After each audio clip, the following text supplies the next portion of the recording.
on.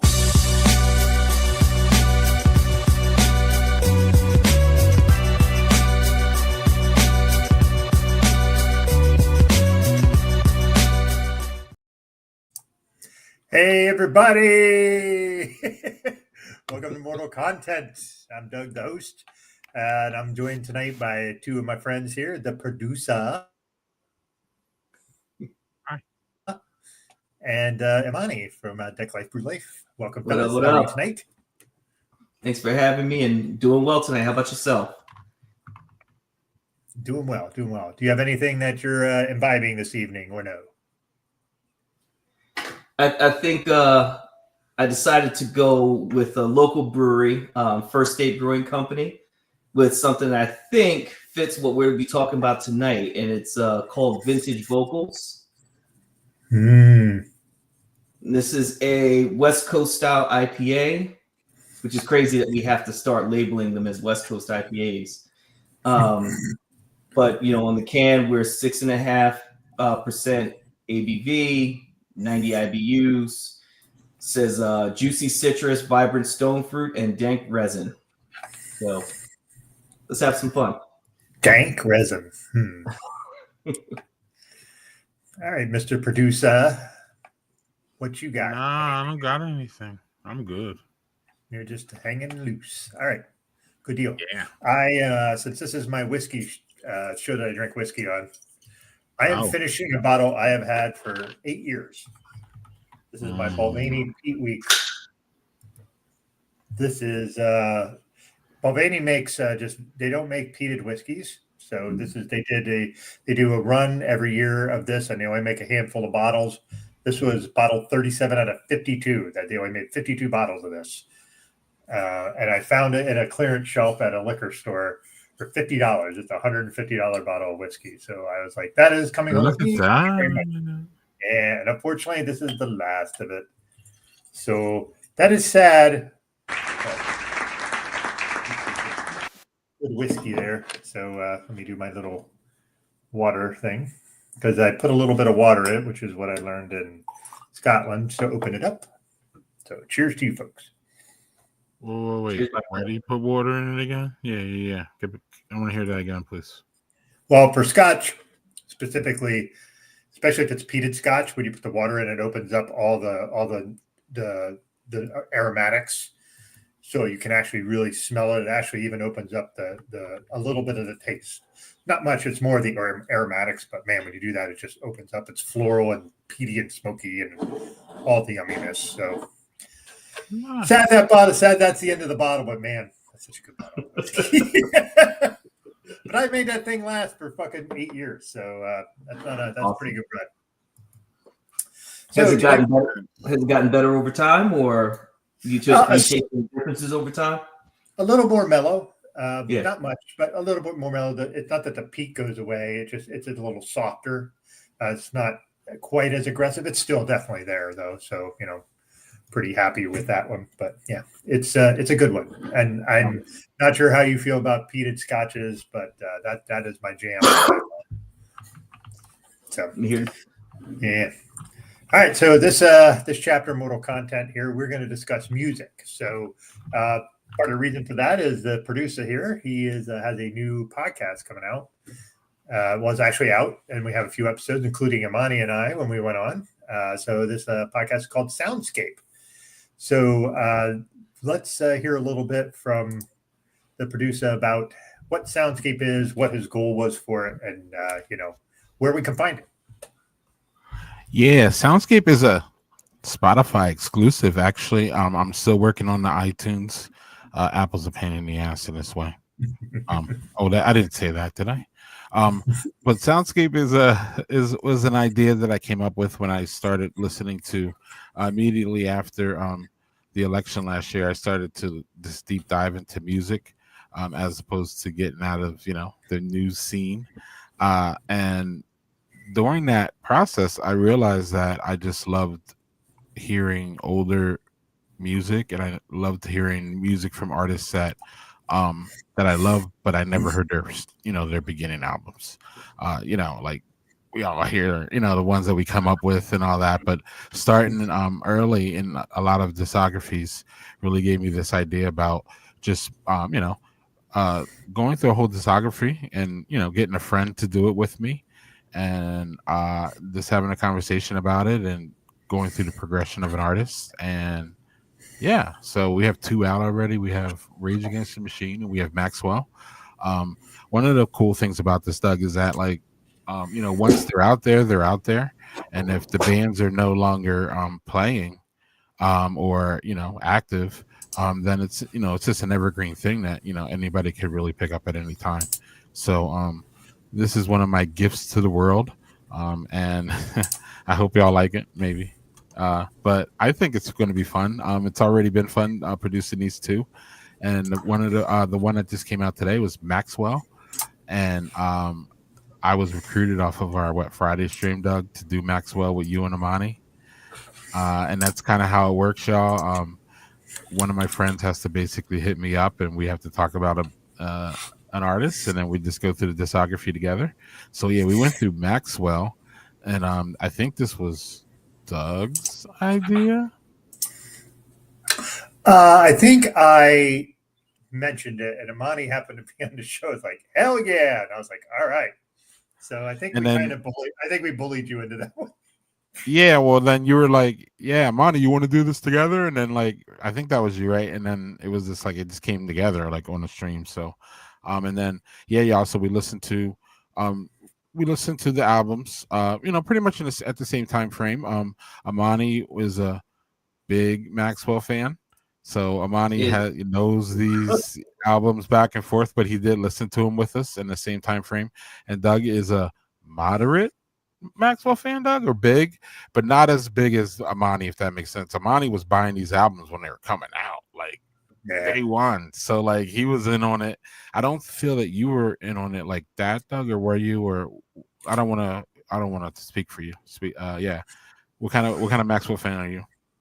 Well, I was very early on. I was very much in it, and I would buy the CDs. I was not as bougie as our guy Imani here buying the vinyl, but I'm not that advanced.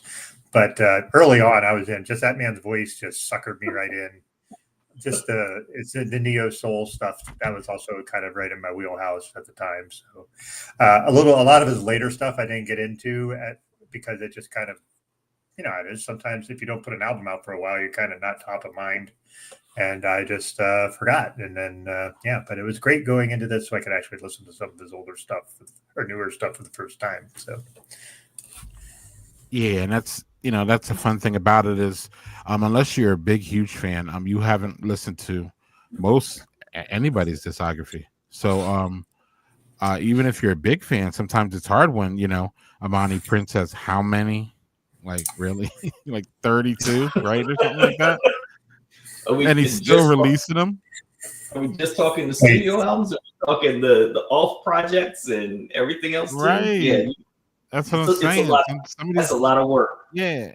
It's a lot of work. And it's fun, but it's getting people together to do 30 albums, that's gonna be interesting. But I don't know. We'll see. We have JC and I we're gonna figure out we're gonna finish Van Halen here, and that's 12.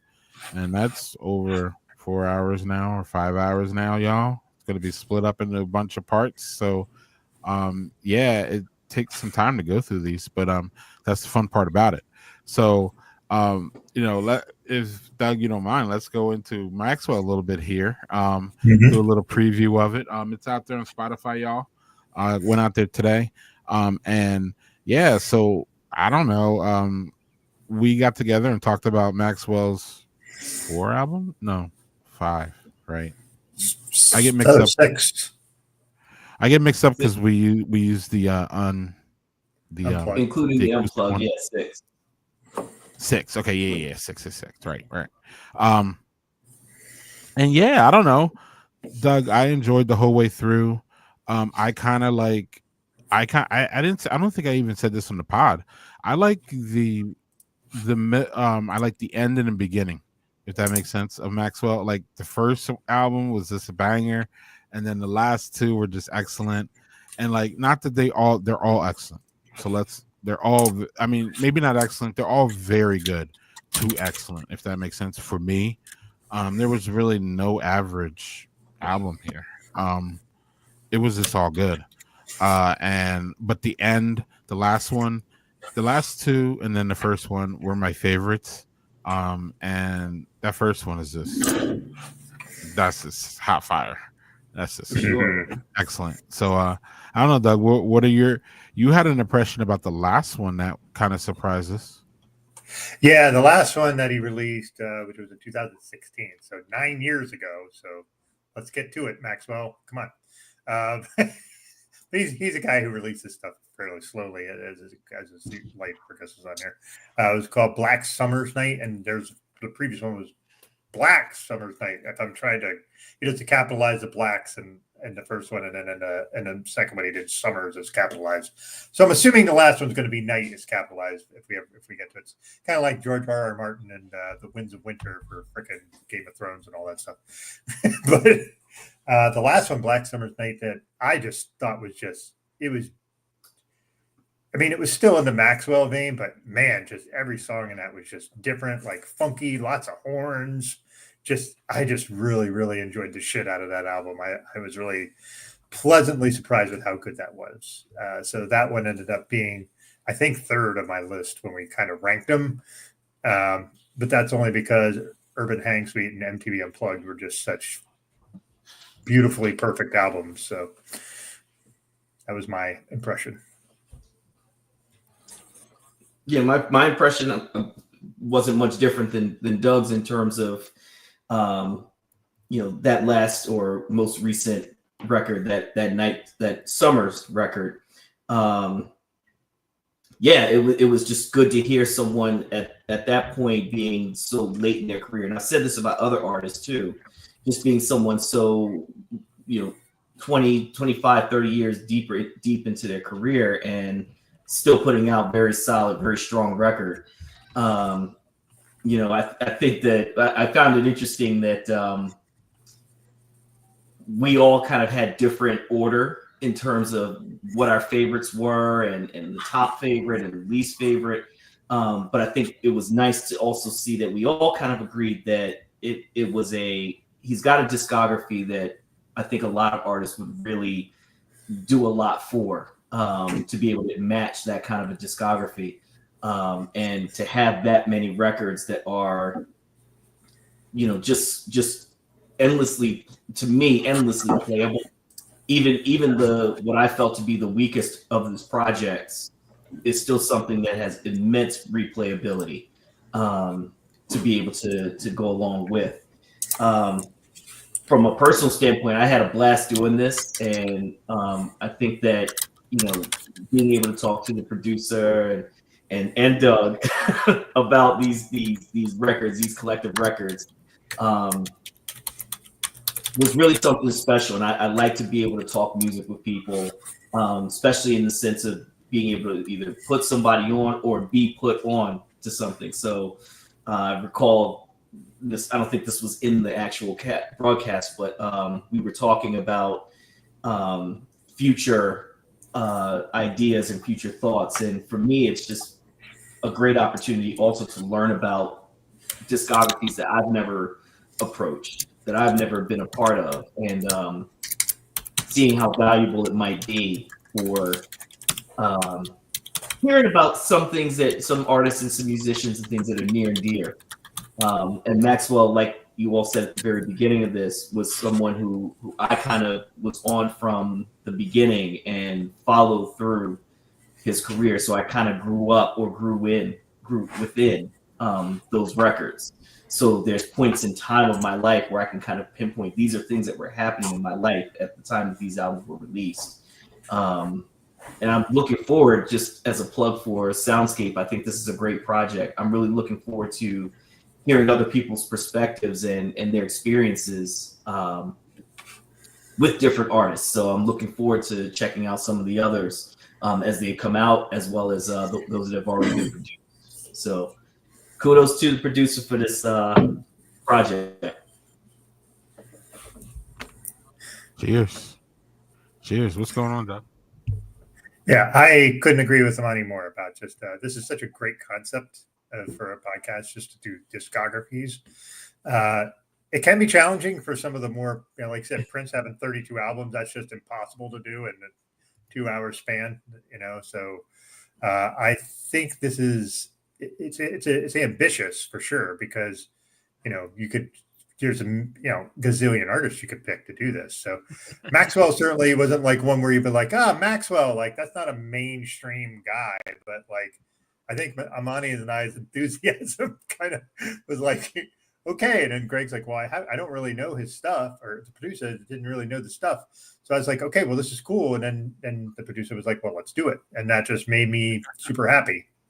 It's because like, all right, let's go. So I had a blast doing it too. I think Monty's right. Just having like all of us had different lists of like what we liked, and even like songs within albums, we all had different ideas of what we really liked on the albums too. And I think that's a sign of pretty good albums when you can have three different people have like these were my favorites, and they all just we could all agree that the albums were all really good albums, and there's just some really great songs on all of them. So yeah, absolutely. Yeah, and y'all got to listen to the pod to hear Imani talk about his favorite album. He went off on that. Yes, he did. Very passionate. Very passionate. Justice. Yeah. It was definitely one of those where I was like, man, where has Maxwell been all my life? Yeah. Oh yeah. Oops. Yes. Someone should do Van Halen. Yeah, someone should. I don't know who that should be. Yeah. I'm good, Doug. We're good. Yeah. All right. So, like I said, go on Spotify, search for Soundscape. You'll find it. Listen up. It's good shit. Yes. Agreed. All right. So another topic that we want to talk about, and I think this is something that is a little bit more present, front of mind for the producer here, is we talk about arena concerts versus smaller venues. So, producer, why don't you talk about your experience here and why this is a topic you want to address? Because I think it's a really good one. Yeah, we were. I recently went to see Kendrick Lamar and SZA in the stadium, and it was fun. And I don't know, it was just a different experience. I've only been to, and when I say stadium, I mean like football stadium, soccer stadium, open air, most of them. Some domes we got, y'all know.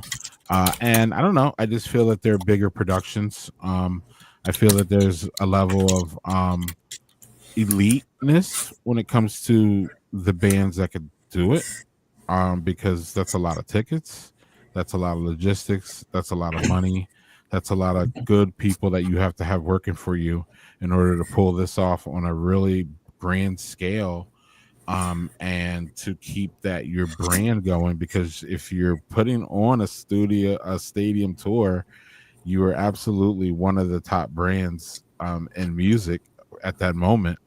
And if not, you're like, remember the Monsters of Rock tour where they had like 400 people on that thing, you know what I mean? Like that's that, you know what I mean? Or you're like a compilation, you know what I mean? But like, you have to be huge. And we were talking to Imani right before in pregame about the one that he's going to go to, and I'll save that for his, I'll let him bring that smoke. But and just, the range of how big they are just compared to bar scenes, or even arenas. Arenas, we can get what, like 20,000 in arena. These stadium, when I went to see Kendrick, it was 66,000. So like putting on a show for that many people and that kind of venue has its issues and all that. So speaking of Kendrick, it was a fantastic show. And one of the things that stood out to me was that it was a show that everybody could enjoy from your seats for the most part. Where it went off the rails, y'all, was that SZA's sound was horrible for the most part. It was good on sometimes, but it was really bad for a big part of her parts. And it was just really distorted by the time it got to us, and we were in like nosebleeds on the side. And by the time it got to us, it was just distorted. Now, in the stadium again, they got to project this music in a big area. So like, you know what I mean? It's just a difficult thing. And someone in a different spot of the arena probably had a better sound from SZA, if that makes sense, than what we heard. But it wasn't dialed in. It was dialed in for Kendrick. He sounded great. And then actually the songs that Kendrick and SZA played together sounded pretty good. It was just when SZA was singing her own solo stuff, and she was going from, y'all know SZA, if y'all know SZA, high pitch, low pitch, medium pitch, she's all over the place. She can be, she's, enthusiastic. So it's kind of hard to get that, I think, especially when it was the first show of the tour too. So I would hope by now they got it tuned in a little bit more. They've heard some people, give them feedback, and I think that's going to be good. But yeah, the enormity of stadium tours. The only other stadium tour I went to that I can remember was Pink Floyd. And they had the big balloons and the big sheep and all that. It was amazing. It was great. The big sheep. Yeah, the big sheep, it's a big pigs. I think there might have been sheep too. Oh yeah, I'm pretty sure there was sheep because one of the songs on Animals is sheep. It was just big and bad, and I was in nosebleeds there too.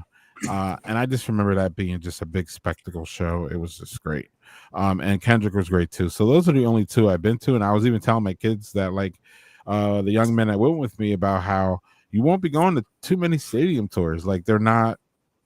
I mean, they happen often, but they're just not. You're more likely to be at an arena more often than not than a stadium tour. So I don't know. I just wanted to talk about the grandiosity of that. I was kind of taken aback about all the people there.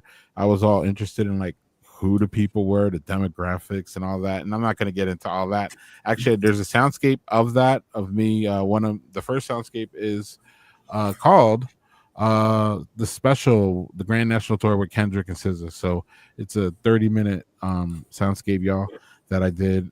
Just talking all about this. So you can go in a deep dive there, but I don't want to take too much time. But yeah, I wanted to set that up just because, again, stadium tours are just, I don't know. To me, they're like the biggest spectacle. They're just fascinating. There's so much work put into it from the artists. There's so many dancers. There's just all kinds of stuff going on. It's just wild. So yeah, Doug, that's why I wanted to talk about stadium tours.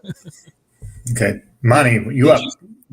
Did you say, Greg, producer? Did you say yeah, that it was the first? This was one of Kendrick's first shows on this tour.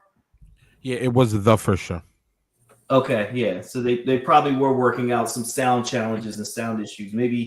Hopefully SZA showed up for sound check. But that is unfortunate that she didn't quite sound the way that she probably should or could have. I don't think I've ever really done a stadium show. When we talked before this, you often mention stadium, and you definitely differentiate between stadium and arena.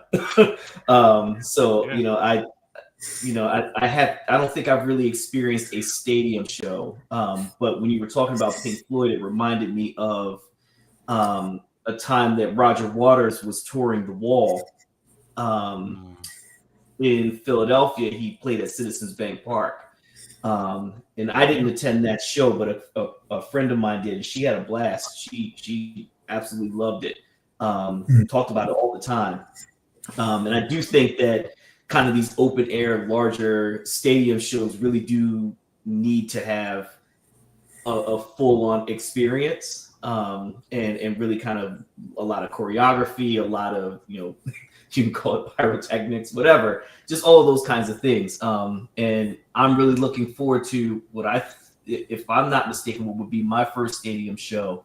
Next week, I'm going to the Cowboy Carter tour. So I'm going to see Beyonce at the MetLife, and really looking forward to a dope concert, and just seeing someone who, much like I said earlier, is someone who is making, incredible music this deep into her career, and to see her put this on stage and what's the vision going to look like while she's up on the stage. And I've been trying to avoid social media postings, but I haven't been doing a very good job of it. So, it's been, because I want to be able to experience it kind of as it's envisioned and be ready for the surprises and things like that. But it looks a lot like she's incorporated both Blue Ivy and as well as Rumi, her two daughters, into the show. So I'm really kind of excited to see how that shakes out.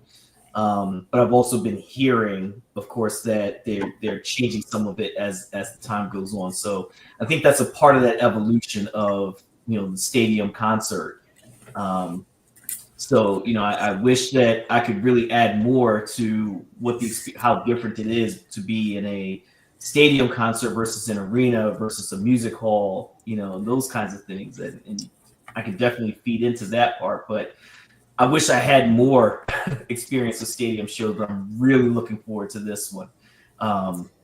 It's been a long time coming to see a show like this and to see an artist, in my eyes, an artist of Beyonce's caliber, of an artist like a Kendrick Lamar, someone of that caliber in a very open space. And you have to consider what are the demands on that artist, especially a solo artist in such a large space, what the expectations are for them vocally.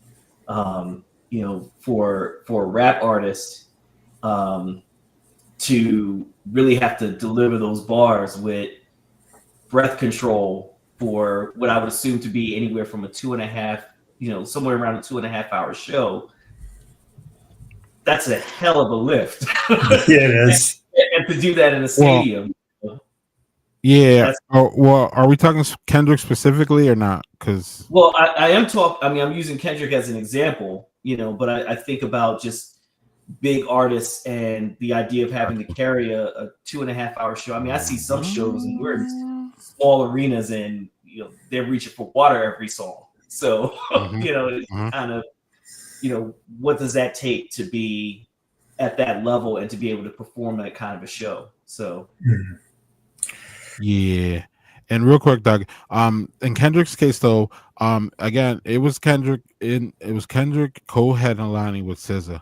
So there was times where SZA took a bunch of time off and Kendrick took a bunch of time off. So like that's how they were able to pull that off.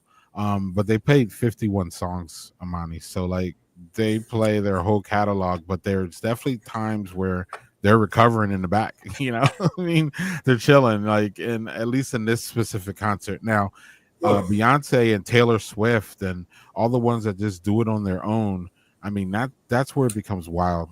And that Taylor Swift and Beyonce fans love y'all. I'm not trying to come at y'all. Love y'all. They I like how you preface it. Love y'all. Yeah. I'm not trying to come for the Beehive or the Swifties. I ain't trying to do that. But no. There's a level of like, them just doing it themselves, like you said, Imani, and having that, stamina is just wild. Yeah. So yeah, I just wanted to make that distinction. Yeah, that's it's interesting because I think also when we were younger, stadium shows were more of a thing. I think because bands just kind of blew that shit out and figured we could just fill a stadium. Let's just do it. And they don't do that quite as much. You really have to fill it out. And I think there's only a handful of artists or acts that can do that. JHG made a pretty good point here where he said stadium shows are good for bands with elaborate stages and creating experience. Arenas are better for smaller shows and really focusing on music. I think that's 100% true. So yeah, good point there.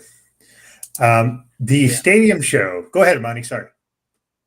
No, I was really just agreeing with JHG that here I'm talking to him like I know him like that. But I do agree that smaller arenas or just arenas in general, do help with keeping a focus on the music. But I'm really looking forward, like I said, to the larger stadium experience to see what that's like. Hopefully, I don't expect it, but it's going to be so tight in there. I like people, but I don't like people. So it's just going to be so tight in there, but either way, yeah, I just feel like the stadium shows Where are you going? definitely experience. What's that? When are Where you you going? going? Where? Oh, I'm going not this Thursday, next Thursday, the 22nd, I think that is, to MetLife. So, yeah, we'll see how it goes. Yeah, I was at Viking Stadium, and I wouldn't describe it as tight. Actually, I didn't feel tight at Okay, all. good. But I don't know. That's a different, different venue, different thing. Yeah, and I hear what JHG is saying about arenas, but like, and that's cool.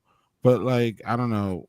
Stadiums have their own advantages, I think, and I think they have their own vibes as far as um, the whole concert thing goes. That's it.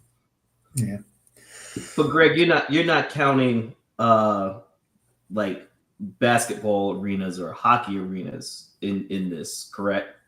Because you were saying Oh yeah, I stadium, mean open air kind all of of thing. them. Yeah, well, stadium is to me, stadium is a specific thing. It's like a football stadium. It has to be Yeah, that big. I'm talking like 60,000. You got to be able to you got to get over 50,000 people and entertain 50,000 people for 3 hours. Like that is just a monumental feat. yeah, No absolutely. disrespect to arenas, which are probably better. Hey man, the best venues y'all know are these little bars in our small towns where you could see those bands that before they get big, and y'all know that band and then they won't get big. We could talk a whole thing about that, but Fits and the Tantrums is one of them for me. I saw them at this one little small bar, and I was able to shake Fitz's hand and give Skaggs a hug. If y'all even know anything about them, that's the lead singer, and I was able to give her a hug. She's this fine black woman, just saying, and it was amazing. And now I would never be able to get as close to Fits and the Tantrums without buying some VIP thing, if that makes sense. So like the best venues are the smaller ones for sure. I wasn't even trying to act like the stadium is the best venue. It's just a different kind of show. Yeah. Well, so for me, I'm going to just jump on. I had two real stadium experiences, and one of them was at Dave Matthews Band when it was at, God, that was 20 something years ago. Whatever the Philadelphia football stadium was at that time. Was it still the vet? Was it still the vet with the fucking super hard turf that everybody broke their bones on? So that was great. Honestly, it was a great show. Dave Matthews, for whatever you think about his music, him and his band put on a great show. And his drummer is fucking top notch. That dude can rip on the drums. So yeah, that was really good. I could not for the life of me tell you who opened for them. But that was a really good one. But somebody did. It could be. No, somebody did though, right? I mean, there was a band. You just don't remember it. It was somebody that I don't recall. So the ones that other one I remember is I saw in DC at the football stadium down there back in the 90s. I saw Rush. And Rush Live was phenomenal. And they were just fantastic. Neil Peart did like a fucking 12-minute drum solo. It was insane. And it wasn't like, oh, it's a drum solo, let's all go get a drink or get something to eat. You can't. You sat and listened to him because he was amazing. So RIP to that guy. But a side note is like the opening band for them was Blues Traveler, who I'd never heard of. And that was phenomenal. I was so glad we got there earlier to listen to them, because them live, like, again, they're a great band. They're like a jam band, but they're really good. Yeah. And I had never heard of them. And I was just like, who the fuck are these guys? Like, this is great. So yeah, that was my two stadium experiences. But yeah, the arenas, I've seen a bunch of arena ones, and I've seen a handful of small venue ones. But what about opening acts? Have you guys ever? How do you feel about opening acts? Do you think they're worthwhile? Do you think that maybe a little bit much ado about nothing? What do you feel about them? I'm sure it's dependent on who the opening act is, but I mean, what do y'all think? What's up, Imani? I think largely opening acts are are a good thing, but it depends on which venue you're going to and who you're coming to see. I mean, I've had some great experiences with opening acts that were, you know, probably what you would say to be under-discovered or undiscovered acts that were great. I just saw, for example, I saw King Gizzard and the Lizard Wizard back in August, and they had a band open for them called Goose. And they're blowing up. Yeah, they're pretty solid. And but then, like, I've seen one night I went to see KRS-One, who is just blows you away as far as rap concerts go, by the way. It was a lot of local acts that were the opening acts, and you know, after about the fifth one, you're just kind of like, okay, we really need to get this show started. And you know, not everybody's gonna get signed tonight, you know, so let's bring out the main act before the night goes on. No, I think opening acts are a good thing. I think that they definitely add a lot of exposure, especially if they're aligned correctly, you know, with the band that's coming along. You know, it's so I'm still a fan of the opening act. I just think that sometimes it's just down to the selection, and are you using it to fill space for the artist, the headliner who hasn't had a chance to arrive yet? Or is this a, you know, well thought out headliner? I'm sorry, a well thought out opening act.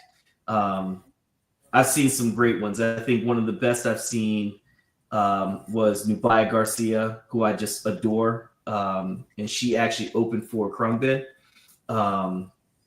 And that was really cool. So, you know, good instrumentation throughout the whole night.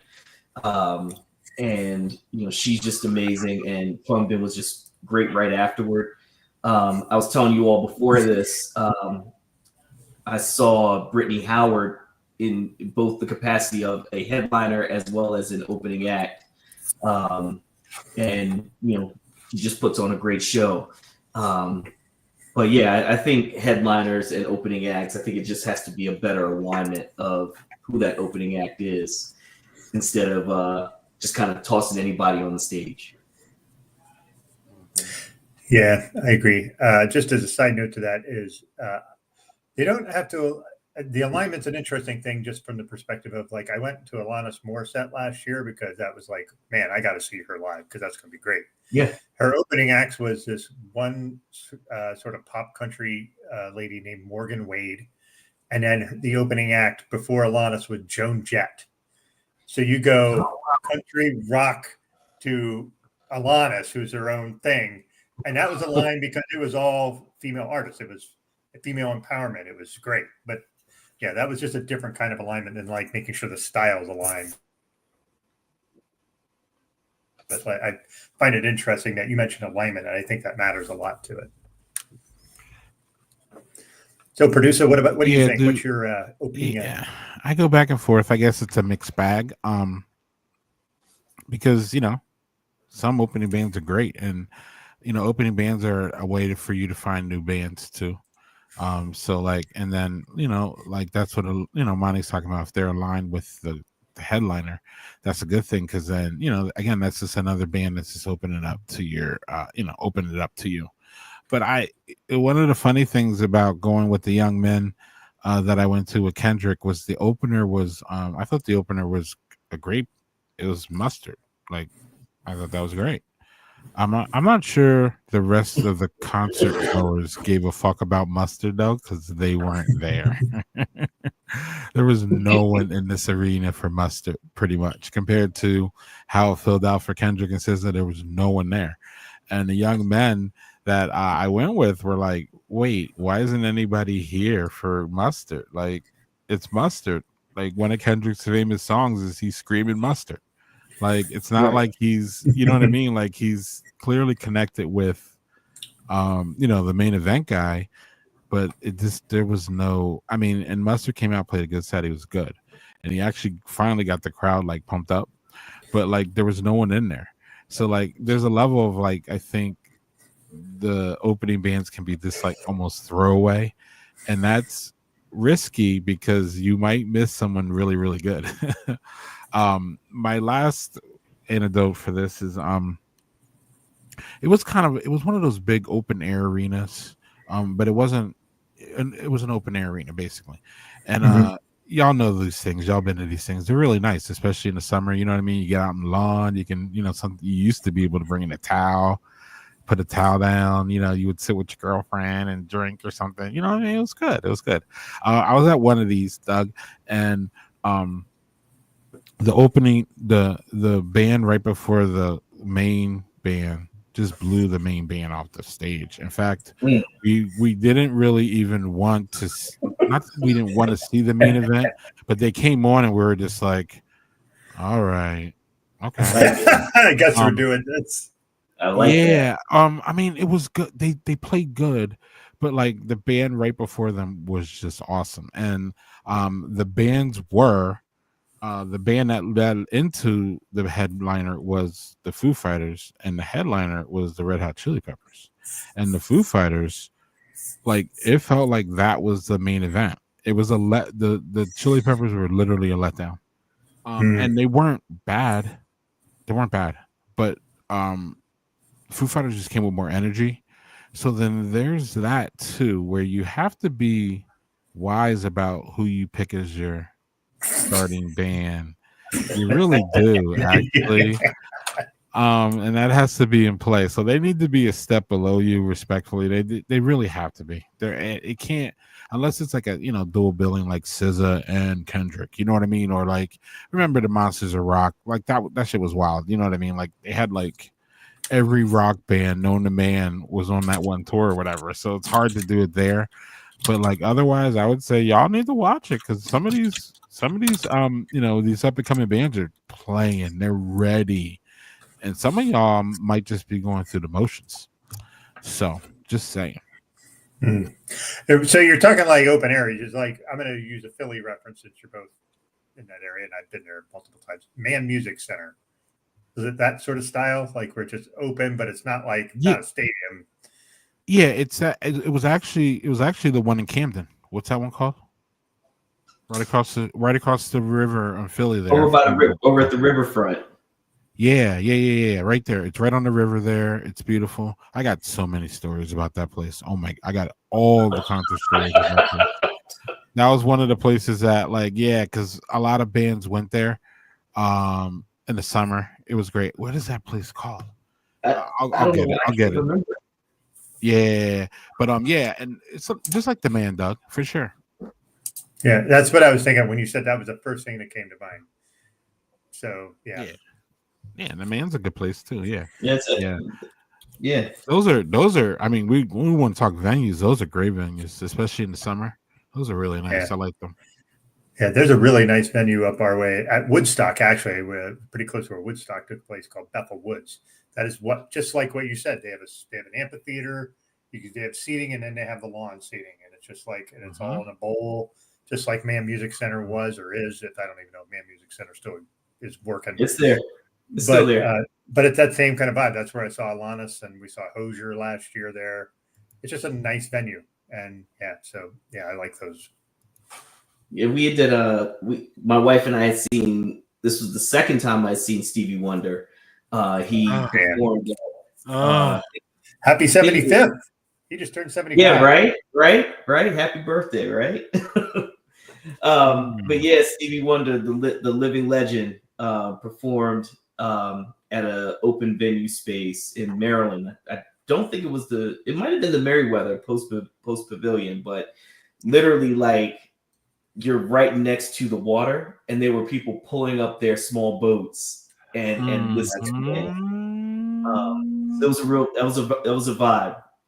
You feel a little funny because you paid tickets to be in there, and these guys are just pulling up their boats inside. But it was a vibe. It was definitely a great night, and I do like that open air, that kind of lawn seating. That's the same. The Man was the same place I saw Brittany Howard in My Morning Jacket, and that kind of show, that having that open air was definitely awesome. So yeah, I think Imani. Stevie. Check out Little Stevie, y'all. Go on. I'm sorry. No, you need to buy a boat, and that way you didn't have to buy a ticket. That was your Clearly, option. right? Buy a boat, pull your ass there. That evens out. Boat privilege. Boat privilege. Boat That evens out. No, I paid like, I'm still a little high. I paid $13 for a beer at that show at the Man. It's like $13. But anyway, that's another story for another time. Yeah, we're not going to get into beer and food prices, those things, because that's just berserk. Not to mention merchandise, because merchandise is insane for the amount. For sure. Yeah. So why don't we pivot a bit now to get into a little bit more, I'm going to say general. It's not general to each of us. It's very specific to each of us. But why don't we talk about like the best concert you've been to? And it doesn't have to be, it could be here, I've been to these 3 concerts blew me away, or yeah, whatever. Why don't we start with the producer? We'll go with him first. Kendrick. Let's start there. Actually, my stadium, my 2 of the most memorable ones are my stadium ones. Pink Floyd and Kendrick. Again, just the scale of the show was just great. Like, I'm into that scale. I'm into that. Kendrick had flames that we felt. Like, damn, big. Yeah. In a stadium. Yeah. We felt the heat. We felt the heat. No bullshit. Were they filleting the people in the front row? What the hell? I don't know. They were just high. So they were high. So I don't think the people. Like, they were high up on the stage. They were like our level, if that makes sense, or a little bit below our level, and we were up high. Believe me, we were nosebleed.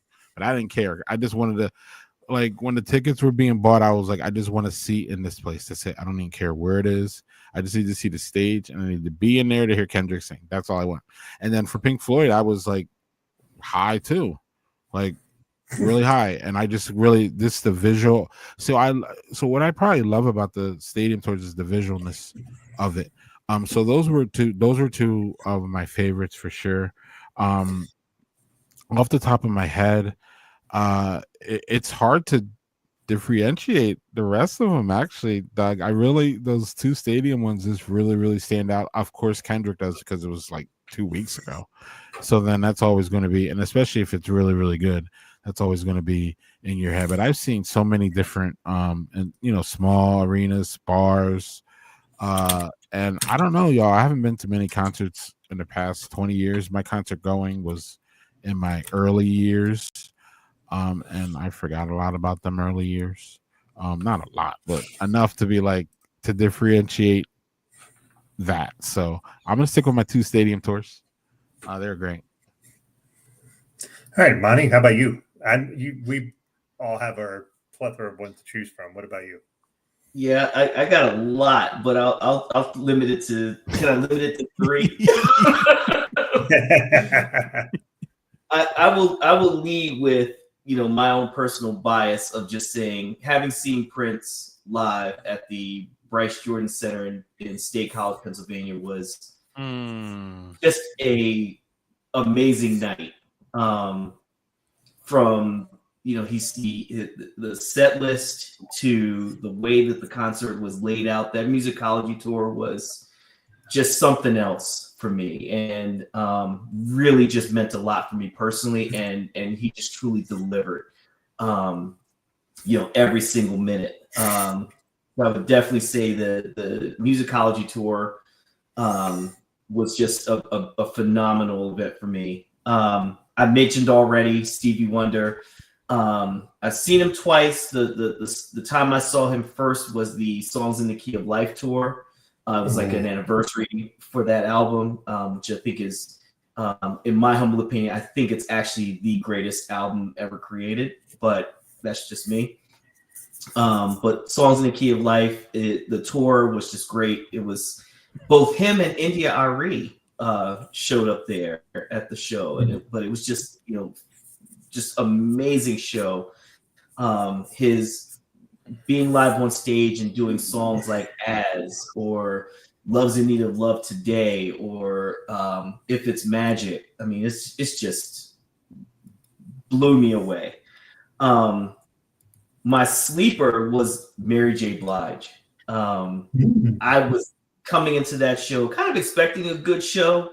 but not like this. This was around the time of her breakthrough album, and she also kind of had this alter ego called Brooklyn that rapped. So like some of the songs that were on that breakthrough album, she's rapping on some of the songs. But like, you want to talk about being able to move a crowd in the realest way. She tore the whole place down. And I think that's just, those were some of the best shows that pop in my head when I think back on who, what were some of the best shows I'd seen. And I can't, I'll sneak in a fourth if you'll allow me. I'll sneak in a fourth. Okay. Maxwell, just because we were talking about him earlier, but also his show was just super, super good. He performs just like, the graphic you see with the producer. He's in a suit. He's got his backup, his backup vocalist, his band. You can tell he puts on a very professional, very good show. Great evening, fantastic night. I'll stop there, but there's so many more. Yeah. I'll limit mine to 3 as well, as best I can. Anyway, the best show, by show I mean just wow, the visuals of this and the music of it was something my wife took me to. Was it last year or the year before? It's this band from, I'm not sure if it's Norway. They're called Heilung, and they do Nordic throat singing, and it is just this awesome display of like this pagan ritual. It's a show, and this music is just like, it's driving, and it's a lot of drums, and just like they did this one. The last song is where basically they had these people that come on tour with them who are quote unquote, they're not dancers, they're performers. And what they come out is they make it so they show that all men and women are equal from their perspective. So all of them are topless, but they're all decked out in warrior garb. It's not sexual in any way. It's just, they're all just like doing these like very aggressive, almost like it, like the way they do it is not haka, but it's in that style. It's like aggressive chanting and stuff. And it was super moving. I'd never heard it. Like Joe's like, I love this band. Let's go see them. Great. And we went and saw them at this little theater in Connecticut. And they said after this tour, they toured like 4 other cities in the entire United States. They said, we're not coming back to the United States because of the way the United States is. So I was lucky enough to see it. That was just a show that I cannot forget. It is just dope. Like one of those things. And I went and I knew nothing about them, and I intentionally didn't listen to any of their music. Like I intentionally wanted to go and just let me soak this whole thing in. And it was just, that was probably the best show I've ever been to. Like just really, I was blown away. I was really blown away. And, that was phenomenal. My second favorite concert was I saw Jill Scott at the Rochester Jazz Festival. Mm-hmm. And she's entertaining. She talks to the fucking crowd. Like, and it's like an hour and a half, 2 hours of her just doing her thing. And I went there and listen, I'm in Rochester. Rochester's white as fuck. And I go in and it looks like I'm going into a black church service. Like everybody just dressed to the nines. The crowd is just super into it. It was just like it was like a borderline religious experience as someone who's not religious. So that was just really, really interesting. And one of the better ones I saw, but it was very early in MC Hammer's career, believe it or not. His concert was dope. Just fucking dope. It's 40 dancers and there's groups of 5 doing all their things all over the place. It is like impossible to follow. It's just like this like overwhelmingly awesome extravaganza for your eyes. And like, that was just super good. I unfortunately did not get to see Vanilla Ice for open for him, which was like his tour. He was having him open. I got to see Cool C before he got sent to prison for like 20 years. Oh, Cool C. Yeah. The glamorous life, baby. Huh? That's a good song. Yeah. And I have to say something. I actually saw Prince in concert at a at a place in Wilkes-Barre, and I don't know if he was just off. He did 45 minutes of a medley of his hits and fucking jetted. I was so disappointed. I was like, this is fucking Prince. I am pumped. And I get there and he's just like, he's like, yeah, dude, Raspberry Beret. Just like, and then he did this whole spiel about Jesus Christ and then he left. And I was like, what the fuck is going on? You know, one of the pop-up shows. I think he's like, I got to play Barry. Fuck this. And just fucking walked off. Yeah, I was going to say, it's hard to get excited about Wilkes-Barre, right? Yeah, hey, that's a very fair thing to say. So yeah, but yeah, I was just like I said, I've been fortunate enough to see some really good things. Alanis was outstanding. I got to see her perform one of my all-time favorite songs, "Uninvited," live. That is one of the most hauntingly beautiful songs that's ever been done. From the musical arrangement to the singing to the words are just ugh. So yeah, I've been lucky in that way. But yeah.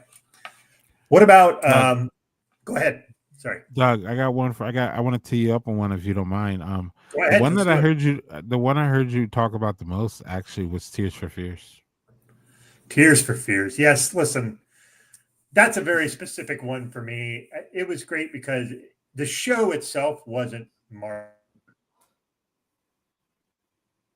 It's not something that was like, wow, that music means so much to me. It was just, I got to hear their songs and I got to hear a lot of their newer stuff, which a lot of people don't know. They've been making music for 40 years. It was just great. I actually cried when I heard Sowing the Seeds of Love, which is one of my very favorite songs of theirs.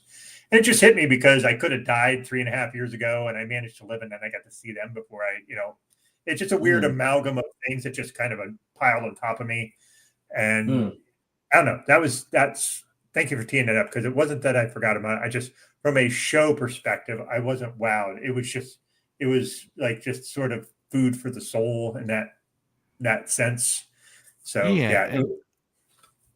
I like that perspective for this conversation because sometimes the best shows are those emotional shows or those shows where that music really hits you, and sometimes differently than so maybe all three of us would have went and that show wouldn't have hit Imani and I the way that it hit you, and like that's what that kind of perspective. So like that comes in when you talk about like best concerts you've been to, is that experience. You know what I mean? It doesn't have to be like Kendrick's fucking the Kendrick's Fire and the Pink Floyd Pigs. It could literally just be something that sparked a good memory and gave you made you feel good. Yeah, for sure. And like I said, it was not like if I went back and said, man, it was great for me. Like other people might say, and I got to hear all my favorite songs by Tears for Fears, which I have a pretty big catalog, but like, there's just a lot of things for that. It was at a very formative time in my life. It was my high school years. Just, yeah, it was, like I said, and it's a time when I got emotional in the middle of a concert, which is not always the place you just like, you expect it, like where you're just like, fuck, like that just really just hit me where I really wasn't expecting it to come on that way. And yeah, you are correct. All right. So pivoting off of that, how about dream concerts? What's concerts you really want to see besides Beyonce, Imani, since you're seeing her next week? But what's some dream concert, like people or bands you'd really like to see or wish that you could have seen before they moved off this mortal coil? Because that's always part of the equation. Is there certain ones that, man, I wish I could have seen them before they left planet Earth. So yeah, if you like music, and that's been a philosophy I've had for quite some time. If you have the opportunity to see the artists that you like and you can reasonably get there and afford it, make that happen. That's just a big piece of advice. And one of the artists that I would not have ever been able to see, but would have loved to have seen, would be Bob Marley. That would be a concert that I really would want to have seen. That was a dream of mine. Once I kind of got deeper into his music and the Wailers. I think more recently, because again, it's just you tickets ain't cheap. I'm really, really wanting to go see Lady Gaga, but you know, it's a lot right now. So those are two I think of immediately. And I think a sleeper, and this might actually be a kind of an interesting soundscape for the future, is a band called The Internet. They are a band that kind of came out of the whole Odd Future movement. And that includes everyone from like Tyler the Creator, Sid, Patrick Page the second, Matt Martian. So it's all of these like super talented musicians that kind of started to branch off. And one of the things that came out of that was this band called The Internet. And it's just amazing. They're just absolutely amazing. And, you know, for their run. And I wish I had gotten a chance to see them as well. I had plenty others, but I would love to, you know, pass that on to you all to hear some of the thoughts about dream concerts as well. You want to tackle? Well, the producer's muted, so I'll go. I also want to say that I completely forgot one of my favorites was I saw Public Enemy at City Island in Harrisburg. Public Enemy is a super formative rap band for me. That was like what really pushed me into rap. So yeah, that was. So as far as dream concerts, one I will never. There's two I will definitely never be able to see, and it's Queen. I would love to have seen them. And another one is Tribe Called Quest. I never got to see them in concert because Fife's not there anymore. It's just not going to be the same if it's not him. So those are bummers because people, you know, died young, you know. So that's really kind of sad. One I really wish I could have seen when they were younger was Madonna. Seeing her in concert when she was younger, that would have been just a fucking experience and a fucking half just to see the show she put on. So yeah, those are three like that off the top of my head. I mean, I will say I'm going to do these two. I'm going to see a concert that's going to sound dumb, but like it's one I've always wanted to see. I'm going to see Weird Al Yankovic in concert this year. Oh my God, I thought the same thing. I can't even explain how thrilled I am to see him. And there's some songs I obviously want to hear. I'm going to see two bands that my wife loves, Ghost and Sleep Token. I'm getting to see both of them in concert this year. And I like both of them. My wife is huge fans of them. So yeah, those are ones that I'm anticipating. That's not like dream concerts. It just made me think of Weird Al is a dream concert for me. And that sounds kind of odd because of who he is and what he does. But man, I just can't wait to see that concert. No, that should Hopefully be fun. He does Dare to Be Stupid. What was that, Imani? Sorry, go ahead. I said hopefully he'll do, you know, Dare to Be Stupid or something like that. But go ahead. Yeah, there's one song that I hope he plays and he won't because it's one of his least. It's one called "One More Moment with You," and it is just one of the most hysterical songs he's ever done. He won't do it, but man, I hope he does. All right, I think yeah. So the one current person that I probably will never be able to see, but I would love to see her is Billie Eilish. I absolutely hated Billie Eilish the first part of her career. I didn't get it. I didn't understand it. I thought it was just these young kids. I thought it was like the equivalent of like mumble rap for kids for like, and I don't know, there's something about it that I don't know, her hooks and just I don't know, she got a good personality. But Billie Eilish, you know, I mean, to get in the door you got to pay what, $200 or whatever. Nah, it's just not gonna happen for me. That's cool. And she won't be like, she won't cool off in enough time for me to like probably go see her in an arena or something. Like she's stadium tour and she's huge. So Billie's my one. Now everything else is people who are, well, Stevie Wonder's still kicking, but I don't think Stevie Wonder is still touring. So and I wouldn't expect it at his age. But if he wants to come out and tour, I will try to go do that for sure. And then so the other ones are all unfortunately deceased bands. Let's start with NWA. Let's go to Michael Jackson. Let's go to Frank Zappa, James Brown, the original Pink Floyd. I wouldn't mind seeing. Oh, here's another one.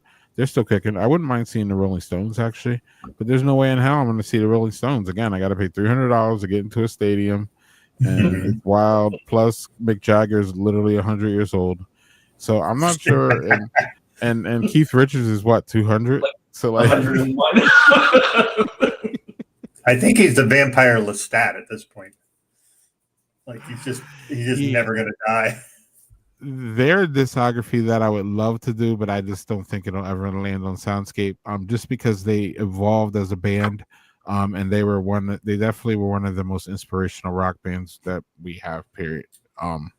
And their longevity is wild, but they used to be so raunchy and so like bad people, and they've actually evolved into good people. Is what I kind of see, I think. But so yeah, Rolling Stones. Oh yeah, did I say Soundgarden? One of my favorite rock bands ever. I never got to see Soundgarden, and of course that's over. So yeah, good question, Doug. There's a lot of them out there. Yeah. Have any of you seen Pearl Jam? That's also what I would love to see live. I have not. No. So the problem with Pearl Jam was, Doug, they stopped touring during their heyday. When I was in my heyday of concerts, if you remember, they were the first conflict with or one of the first conflicts with Ticketmaster. And they were like, we're not doing concerts because we're not doing Ticketmaster. So they didn't fucking tour for like, I think it was like 10 plus years or something like that. So we could still probably get them though. They're still cranking out albums and still rocking. Yeah, that's just one that I like. I'm not a huge fan, but I think their concert would just be fucking amazing. I feel like they would just be incredible live. You might not be able to understand anything Eddie Vedder sings, but you'll still have a good time. Yeah, they rock it. They rock it, man. It's a vibe. Yeah, yeah, for sure. I mean, it's a sticky widget though, like just being like, all right, I'd like to see the bands. Like you would never use like, I can't see Billie Eilish. My daughter's seen her twice and found tickets that were like, now she saved up and was like, I'm going to get tickets to Billie Eilish and spent she spent like $230 on a ticket to go see Billie Eilish. And they were upper deck seats. It wasn't like she was sitting anywhere close, but she got to see Billie Eilish. She was thrilled. So. Yeah, well, also though, real quick, let me. My thing is location though. I have to go to either Minneapolis or I have to go to Chicago, and those are like 3-4 hour things. So then, like a $200 ticket turns into like $1,000 weekend. For sure. Yeah. So then, yeah, it's kind of wild. And like if you were, it would be different if I was in Minneapolis and like I could like just dip in for a quick concert. You know what I mean? But like it's a whole experience. So like that's unfortunate. From where I live. Again, stadium tours are, the closer you live to a bigger city, the more concerts you have access to and the better, you know what I mean? The easier you can just dip in and dip out, you know what I'm saying? Yeah. I mean, another one that I really wish I could have seen, and they were rumored to be having like a reunion tour, was Tony, and then their bassist passed away.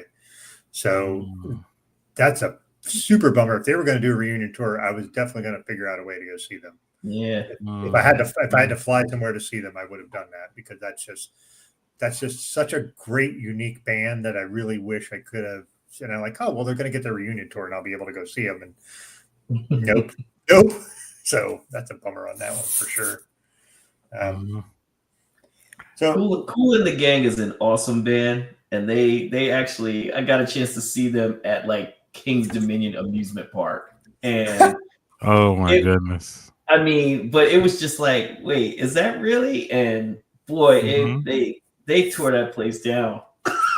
Or as you're passing by and you're hearing people screaming on the roller coaster, you're hearing Kool and the Gang, and you're just like, wait a minute. So over and got myself one of those pork brined turkey legs and sat in one of the chairs and took the vibe, man. But Kool and the Gang is freaking awesome, and it was a good show. It was like one of those. They have a catalog too. Sorry about that. Go ahead, Greg. No. I was just gonna say, like, it was one of those like country fair like stages, right? It was like a little baby stage, Imani, Yeah. right? It wasn't like Yeah. yeah. It was, Yeah, my bad, Doug. No, I was going to say, speaking of small stages, near me there is not a PGA Tour event, but like the minor leagues of the PGA. There's a golf course near me that hosts one of their events, and their entertainment. Oh, how the mighty have fallen! Maroon 5. They had a moment though. Like they had a moment. They had a moment for like almost 10 years. Yeah.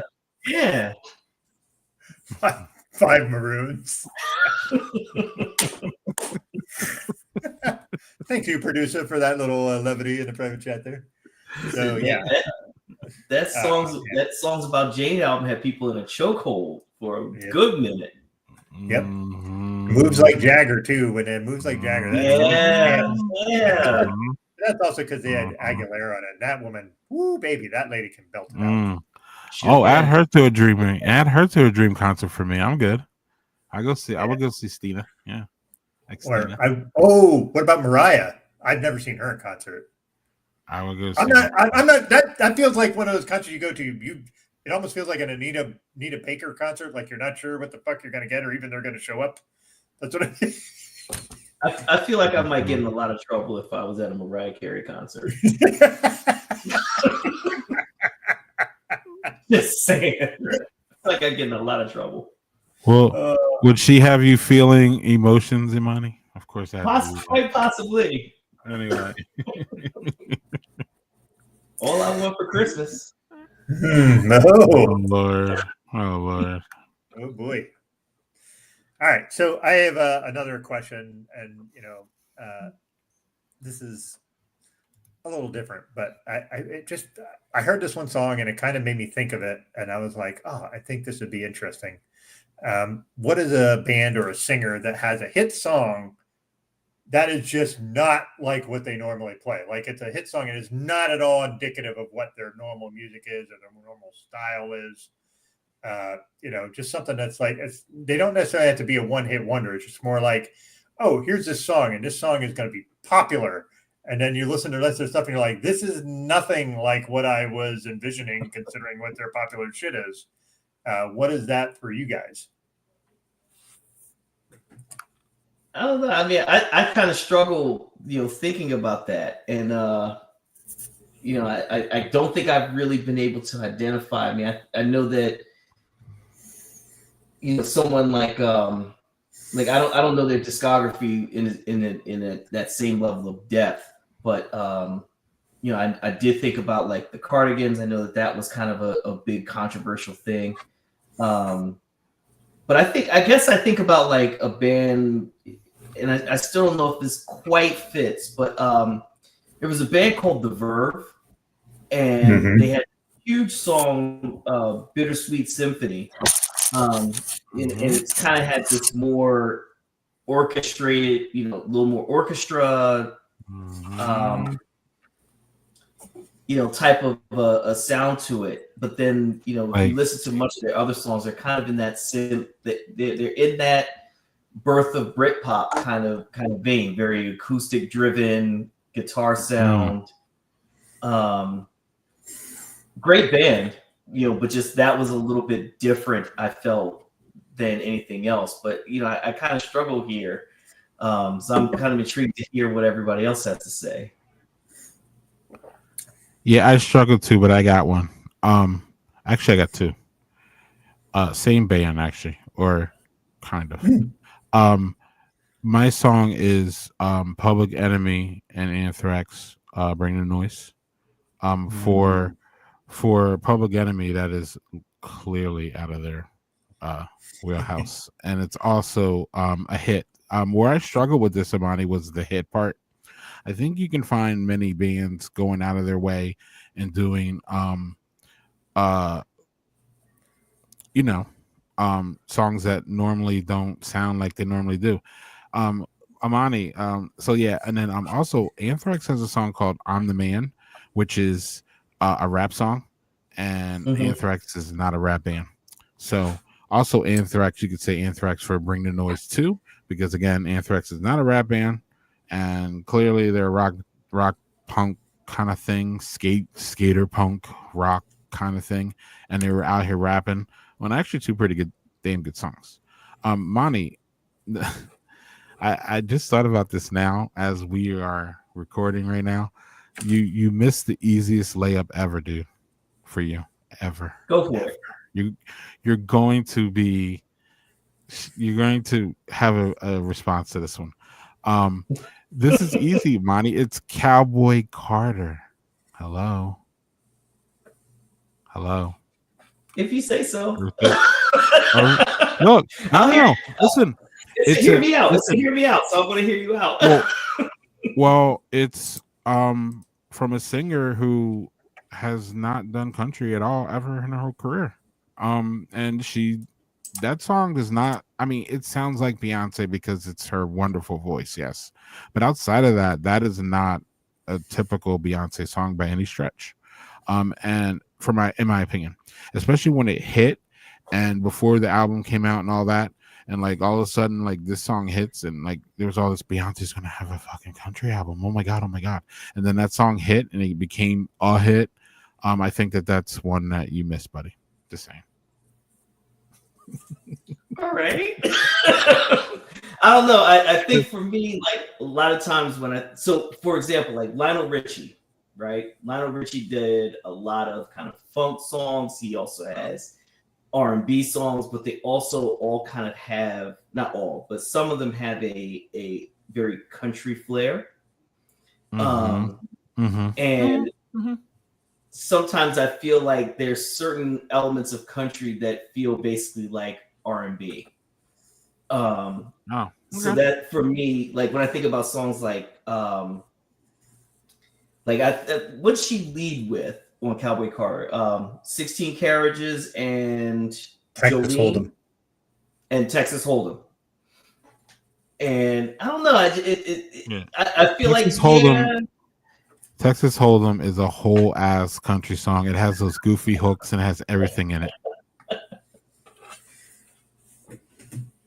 Again, I don't know. I feel like it's. I don't know if I would call it a layup. I think I would call it. It's there, but I just feel like I don't know if I would feel like it's a layup. And just thinking about some of the other songs on that Cowboy Carter album, you know, it's still kind of Beyonce doing her Beyonce thing and her vocals. Specifically that Texas Hold'em though.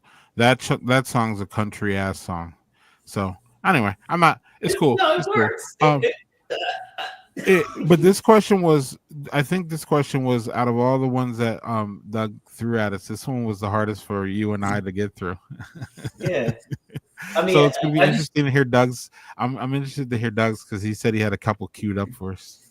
Yeah, I mean the one that made me think of this was "Love Fool" by the Cardigans because their rest of their catalog is not that. That was very love me, happy, like, and it's this blonde Nordic woman telling you, "I don't care if you love me, just be with me," kind of shit. So it was very alluring and enticing in that respect, and it was poppy.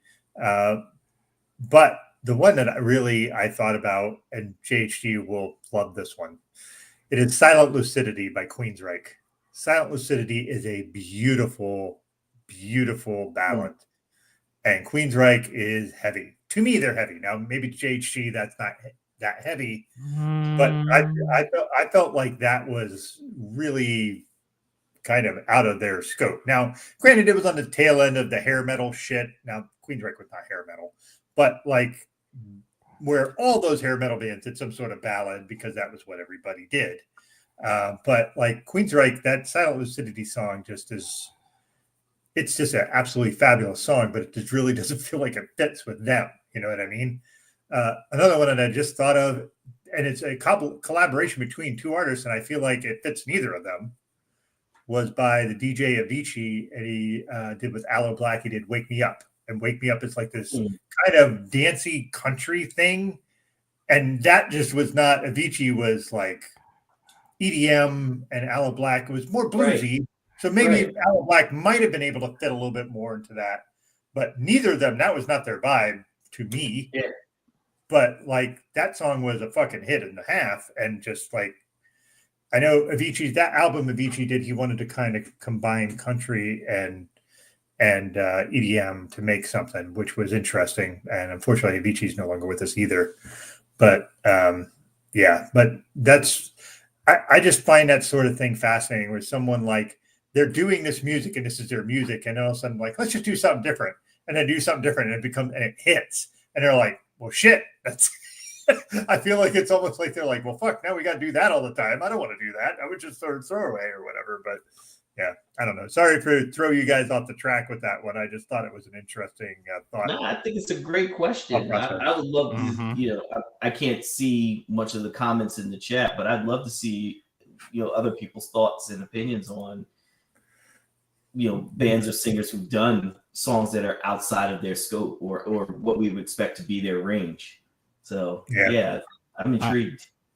I was gonna try to sneak by Faith No More Epic, but I didn't know if that was gonna fly. So I'm not as familiar with Faith No More stuff as much.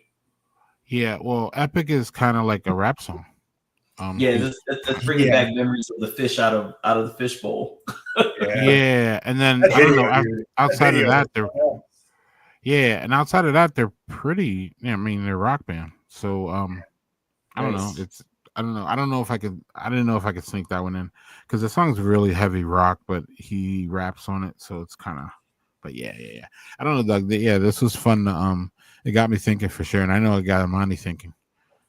Yeah, I also think like the Anthrax and PE stuff and that Faith No More. I think we were entering this thing where it was like the beginning before we got like Limp Bizkit and all that shit, like where there was kind of trying to do more rappy kind of stuff with the metal stuff to kind of combine it, or even like Linkin Park or something like that. This was like a precursor to that.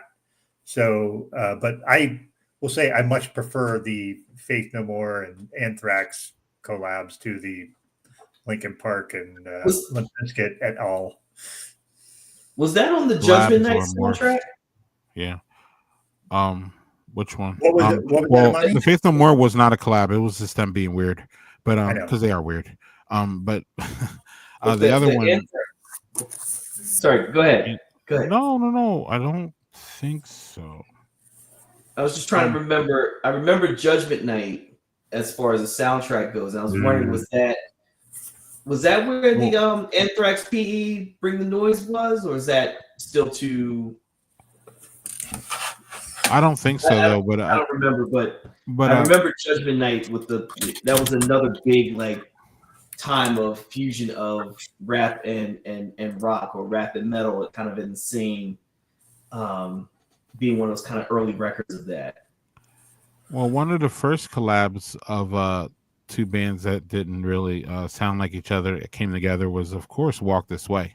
Now I don't know if Walk This Way kind of even is in this area, because first of all, Walk This Way was Aerosmith song, right? It started as an Aerosmith song. And then they got with Run DMC, and they kind of made it like a rap thing ish, but it was still kind of like that rock thing in the back. So I don't know if this one counts, but that was an intriguing one though. That was one of the ones that started off these, or one of the ones that started off the collabs that that morphed into a genre, like Doug was talking about. Well, Judgment Night also had like their whole soundtrack was collabs between like metal and rap. Yeah. People love that shit. It was a cult favorite from us. One of the ones, and I've never listened to that soundtrack for some reason, and I'm not sure why not. But I didn't realize they had Run DMC and Living Colour doing a collab. Like, holy shit! Why have I not known about that? Or Pearl Jam and Cypress Hill. There you go. Why have I go back. That? Yeah. That begs the question. Soundtracks on Soundscape. What do you mean? Doing soundtrack albums. Not all of them. Jesus Christ. Oh, okay. Doing that for 50 years. Yeah, I'm ambitious, as you already know. No, so one soundtrack, that'd be great. Let's do it. I find that interesting. But like again, I'm not here to try to tell you how to do your business. Just it was like I No, find but I mean, because it's not even about that. soundtracks are its own little interesting genre, like how they put them Well, together, like how they mesh with the movie. Like I don't know, I don't know. who wants to do Judgment Day? Hit me up. That'll be a fun one. I don't know. It could be short too. That sounds great. You brought up another one that I was gonna try to sneak by y'all, but I didn't think I could sneak it by y'all. Was Rockstar by Cypress Hill. It's a rock song, but it still sounds a lot like Cypress Hill. Like, I don't know if I can get away with that one. Cypress Hill has that, you know what I mean? Be Nice, his whole thing is like so unique. It's hard to hide that, if that makes sense. Yeah, and I feel like they're almost like borderline rock with some of the things they do. Like they use quite a bit of correct. guitar for Right. Correct. Right. And they hit a couple genres, Cypress Hill, over their years. So it was kind of yeah, I couldn't sneak that one too. But that was one of my initial ones, and I'm like, damn, that's not gonna work. So like, yeah, you had me thinking though. It was good. Yeah. Man, sorry, I didn't mean to put that extra to your fucking plate there, dude. No, it was fun. That was not my goal. I just No, it was fun. You know what the soundtrack that I think deserves like a deep dive, and it's going to sound kind of odd. House Party. The House Party soundtrack is a why is that odd? That sounds great. Because there's almost every song in the album is fucking awesome. Mm-hmm. And yeah, I feel like if you're looking for something that's just here, we're going to concentrate in one album. Yeah. Like, I don't know. I feel like that there's something there. And again, sorry, I'm not trying to intrude on your soundscape space. Stop it. It's one of the better ideas I've come up. That's great. That's a great idea. Yeah. Stop it. I love it. So, yeah, I would like to just say I really appreciate you guys being on here. Do you have anything else you want to talk about here before we scoot off the show here? Imani, any last thoughts? Imani, you want to talk about how you're excited about your next concert? I am so excited about this Cowboy Carter show, like to a point where my wife has actually convinced me to get a cowboy hat and a shirt and actually dress for this. And I do not dress for concerts. So this is actually something that, you know, I'm kind of like, all right, well, fine. You know, I'll buy in and see what that experience is like. So, but I am so looking forward to it. We better get pictures. We're gonna arrive early. We're gonna tailgate in the parking lot with some Sir Davis and see what we can do.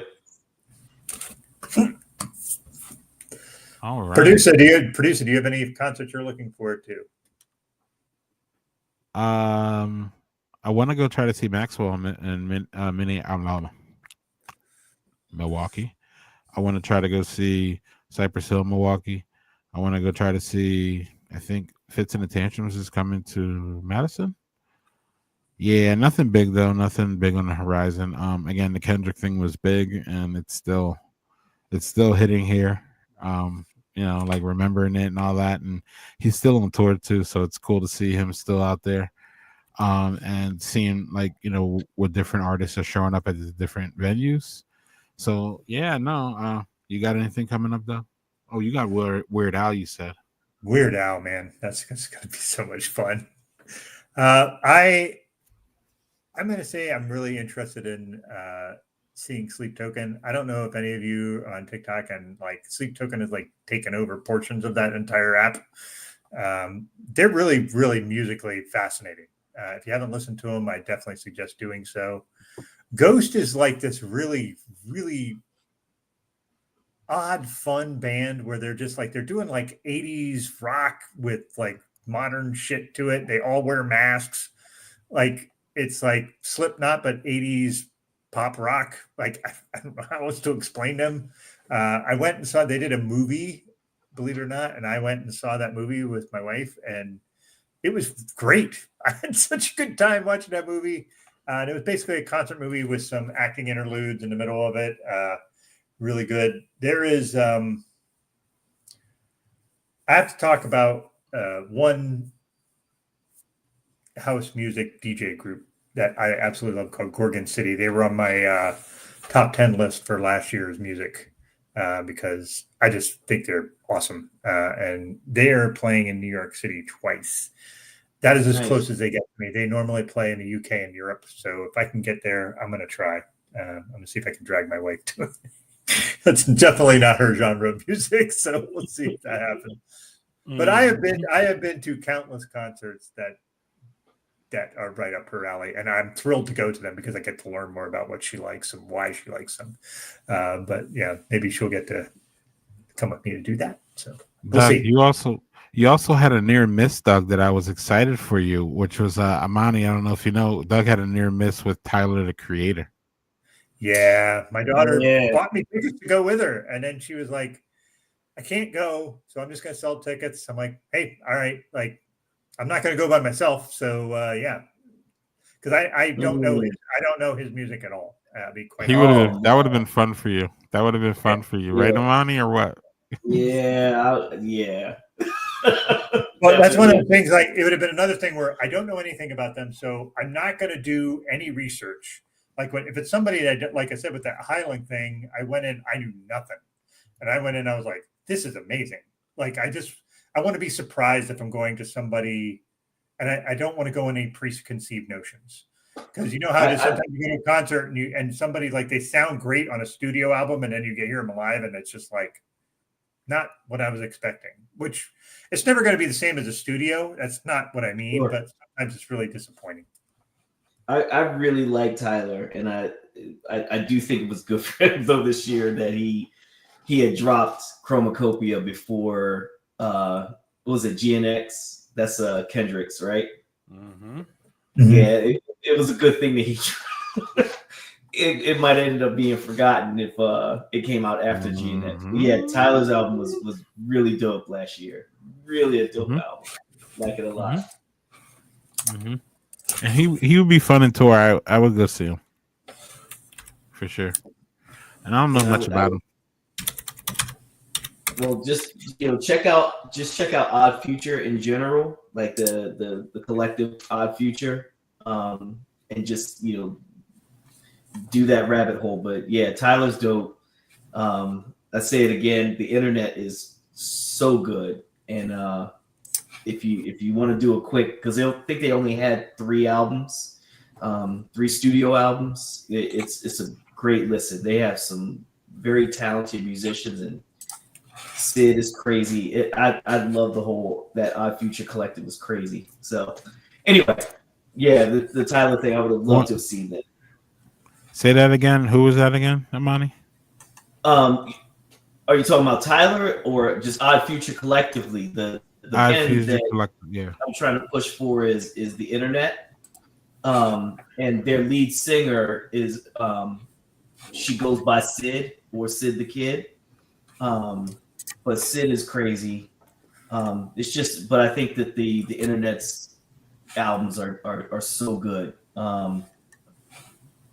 Yeah, they're so good, and just a whole talented group of musicians. Yeah, I was just looking at the Gorgon City thing, and that's a weekend thing, so it's like a EDM festival, which nice. My old ass is not going to really do well with that, I'm afraid. Yeah, I'm too old for that shit now. I am too old for that shit. And it's in New York City, which means I'm going to have to stay there, which means it's going to be $1 zillion. So I'm sure that's bad. So, boo. At any rate, listen, Imani, producer, thank you so much for doing this with me. Really, really appreciate it. Just so all of you know, the next show for the Mortal Content is June 10th. That will be the second Tuesday in June. I have yet to determine what the show theme will be, but I kind of fly that by the seat of my pants. It's kind of fun of it. So again, thank you both for being here. Thank you for talking music. Producer, thank you for getting Soundscape together and having Imani and I on to talk about Maxwell. Yeah. That was absolutely fun. Looking forward to seeing what else you put together there. And yeah, thanks, guys. Thanks for being here. All right. Thank you for having me. See you on Friday. Yep. Cheers, folks.